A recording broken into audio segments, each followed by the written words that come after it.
O tingnan daw ulit ang partner ng puso ninyo. Tingnan daw ulit kung sino ang mga kapartner niyan, ha? O. Ayan, ha? O, ready? Kasama ang kapartner, pupunta dito, ha? Ayan, okay lang po. Ayan, ready? O, wait lang po, tutugtugan, ha? Teacher, may isa po dito magdidikit, ha? Ayan. Okay lang pong ginanap na nila, ha? Ayan. So, sa susunod, alam nila. Ready? O, sino ka-partner ni Teacher Sheena? Hala, si Teacher Sheena, walang ka-partner ng puso. Baka nasa labas ang ka-partner ng puso niya, naghihintay. Ano po? Okay, sige daw. Ka-partner ba? Magka-partner na ba?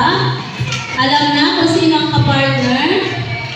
Yung grade 1, 2, 3, 4, and 5, and 6, ha? Hindi gagawin teacher. Ano? You will form a big circle.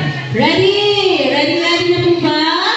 Okay, dito didikit. Dapat pag dikit dito, magkadikit talaga sila para yung may puso.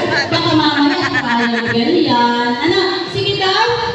Sige na, patingin nga ng finger heart.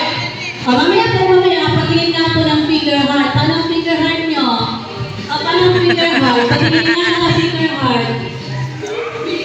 O, finger heart. Ayan, finger heart.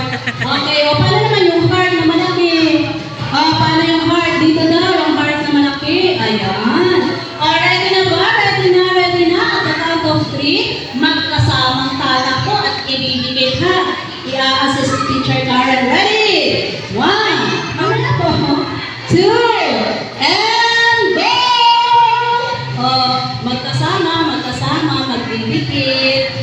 Dapat magkadikit at magkasukat. Ano po? Dapat partner muna.